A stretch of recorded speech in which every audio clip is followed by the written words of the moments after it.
ನಮಸ್ಕಾರ ಎಲ್ಲ ರೈತ ಬಾಂಧವರೇ. ನೋಡ್ಬೋದು ನಾವು ಈಗ ಕಬ್ಬಿನ ಹೊಲದಾಗದಿರಿ.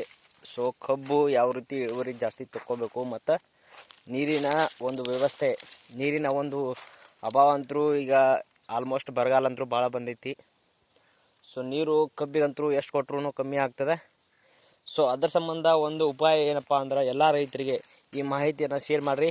ಏನಪ್ಪ ಅಂದ್ರೆ ಇಲ್ಲಿ ನೋಡ್ಬೋದು ಕಬ್ಬಿನ ರವದಿಯನ್ನು ಸಾಲು ಬಿಟ್ಟು ಸಾಲು ಹಾಕ್ಕೊಂಡಿವಿ. ಸೊ ಕಬ್ಬಿನ ರವದಿಯನ್ನು ಸುಡದೇ ರೈತರು ಅದನ್ನು ಉಳಿಸ್ಕೊಂಡು ತಮ್ಮ ಭೂಮಿಯಲ್ಲೇ ಅಲ್ಲೇ ಹಾಕಿ ಮಲ್ಚಿಂಗ್ ಮಾಡಿ ಅದರಿಂದ ಉಪಯೋಗ ಏನಾಯ್ತಂದ್ರೆ ನೀರೇನು ಕೊಡ್ತೀವಲ್ಲ ಜಾಸ್ತಿ ಬೆಳೆಗಳಿಗೆ ಅದು ಕಮ್ಮಿ ಆಗ್ತದೆ. ಮತ್ತು ಅದ್ರ ಜೊತೆಗೆ ನಮ್ಮ ಭೂಮಿನೂ ಫಲವತ್ತಾಗಿ ಉಳಿಯೋಕೆ ಸಾಧ್ಯ ಆಗ್ತದೆ. ಯಾವ ರೀತಿ ಅಂದ್ರೆ ಭೂಮಿ ಒಳಗೆ ಇರತಕ್ಕಂಥ ಸೂಕ್ಷ್ಮಾಣುಜೀವಿಗಳಿಗೆ ಒಂದು ಆಹಾರ ಸಿಕ್ಕಂತ ಆಗತ್ತದ. ನಮ್ಮ ಭೂಮಿಯಲ್ಲಿ ಭಾಳಷ್ಟು ಎರೆಹುಳುಗಳು ಇರಬೇಕಾಗ್ತದೆ. ಯಾಕಂದ್ರೆ ಎರೆಹುಳ ಅವುಗಳ ಒಂದು ಪಚನ ಕ್ರಿಯೆಯಿಂದ ಬರ್ತಕ್ಕಂಥ ಒಂದು ಏನು ವೇಸ್ಟೇಜ್ ಅಂತೀವಿ ನಾವು, ಗೊಬ್ಬರ, ಎರೆಹುಳ ಗೊಬ್ಬರ ಅಂತ ಹೇಳ್ಬೋದನ. ಅದು ಏನು ಮಾಡುತ್ತಪ್ಪ ಅಂದ್ರೆ ಬೆಳೆಗಳಿಗೆ ಬೇಕಾಗತ್ತಂಥ ನೈಟ್ರೋಜನ್, ಫಾಸ್ಫರಸ್, ಪೊಟ್ಯಾಸ್ ಏನು ನಾವು ಯೂರಿಯಾ DAP ಕೊಡ್ತೀವಲ್ಲ ಅದರ 10 ಪಟ್ಟು ನಮ್ಮ ಭೂಮಿ ಫಲವತ್ತಾಗಿ ಆಗ್ತೈತಿ. ಸೊ ಅದಕ್ಕೋಸ್ಕರ ಏನು ಮಾಡ್ಬೇಕಂದ್ರೆ ಅವುಗಳಿಗೆ ಆಹಾರ ಮತ್ತು ಒಂದು ವಾತಾವರಣ ಕ್ರಿಯೇಟ್ ಆಗ್ತದೆ. ಯಾವ ರೀತಿ ವಾತಾವರಣ ಕ್ರಿಯೇಟ್ ಆಗ್ತದೆ ಅಂದ್ರೆ ಈಗ ನೋಡ್ರಿ, ಅವು ಆದಷ್ಟು ನೆರಳಲ್ಲಿ ಇರ್ಲಿಕ್ಕೆ ಇಷ್ಟಪಡ್ತಾವೆ. ಭೂಮಿ ಕೆಳಗೆ ಇಲ್ಲಿ ನೋಡ್ಬೋದು ನಾವು ನೀರು ಕೊಟ್ಟು ಒಂದು 15 ದಿವಸನ ಆತ. ಆದರೂ ಇಲ್ಲಿ ನೋಡ್ಬೋದು ನೀವು ಮಣ್ಣಿನ ತಂಪೈತಿ. ಇಲ್ಲಿ ಒಂದು ಸಾಲ ಬಿಟ್ಟು ಒಂದು ಸಾಲ ಗಳೆ ನೋಡಿದೀವಿ, ಅಲ್ಲಿ ನೋಡ್ಬೋದು ಎಲ್ಲ ಒಣಗೈತಿ. ಸೊ ಈ ಮಣ್ಣು ಇಲ್ಲಿ ನೋಡ್ಬೋದು ನೀವು, ಮಣ್ಣು ಕೂಡ ತಂಪಾಗಿರ್ತೈತಿ ಮತ್ತು ಬೆಳೆನೂ ಚಲೋ ಬರ್ತದೆ.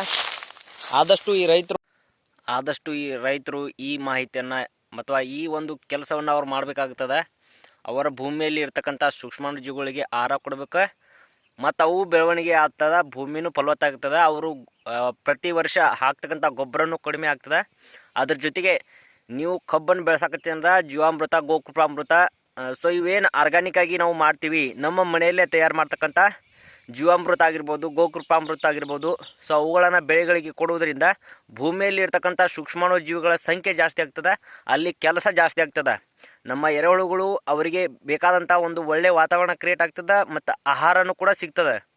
ಸೊ ಒಂದು ಮಾಹಿತಿ ನಿಮ್ಮೆಲ್ಲರಿಗೂ ಏನಂದ್ರೆ ಆದಷ್ಟು ನಿಮ್ಮ ಹೊಲದಲ್ಲಿರ್ತಕ್ಕಂಥ ಕಸ ಕಡ್ಡಿಗಳನ್ನು ನೀವು ಒಂದು ಕಡೆ ಕೂಡಿ ಹಾಕಿ ಅದರಿಂದ ಗೊಬ್ಬರ, ಎರೆಹುಳು ಗೊಬ್ಬರನೂ ಮಾಡ್ಕೋಬೋದು. ಎರೆಹುಳು ತೊಟ್ಟಿ ಕಟ್ಟಿಸಿ, ಇಲ್ಲ ಅಂದ್ರೆ ಅದನ್ನು ಒಂದು ತೆಗ್ ತೋಡಿಸಿ ಅದರಲ್ಲಿ ಹಾಕಿ ನೀವು ಅದರ ಮೇಲೆ ನೀರು ಬಿಟ್ಟು ಅದರಿಂದನೂ ಮೇಲೆ ಸ್ವಲ್ಪ ಗೊಬ್ಬರ, ಸಗಣಿ ಗೊಬ್ಬರದ ಸ್ಲರಿಯನ್ನು ಹಾಕಿ ನೀವು ನೀರು ಬಿಡ್ತಾ ಇದ್ರಂದ್ರೆ ಅದು ಕೊಳ್ತು ಗೊಬ್ಬರ ಆಗ್ತದೆ. ಅದನ್ನು ಕೂಡ ನೀವು ಭೂಮಿಗೆ ಅದನ್ನು ಯೂಸ್ ಮಾಡ್ಕೋಬೋದು 1 ವರ್ಷ ಬಿಟ್ಟು. ಸೊ ನಿಮ್ಮ ಭೂಮಿಗೆ ಬೇಕಾದಂಥ ಗೊಬ್ಬರಗಳನ್ನು ನೀವೇ ಉತ್ಪಾದನೆ ಮಾಡ್ಕೋಬೋದು ರೈತ ಬಾಂಧವರೇ. ಸೊ ಈ ಮಾಹಿತಿ ನಿಮ್ಗೆ ಇಷ್ಟ ಆಗುತ್ತೆ ಅಂತ ಹೇಳ್ತೀನಿ.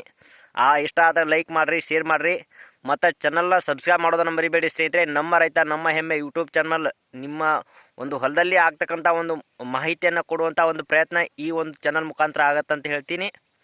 ಸೊ ಆದಷ್ಟು ಈ ವಿಡಿಯೋನ ಶೇರ್ ಮಾಡಿರಿ. ಓಕೆ ರೈತ ಬಾಂಧವರೇ, ಎಲ್ಲರಿಗೂ ನಮಸ್ಕಾರ.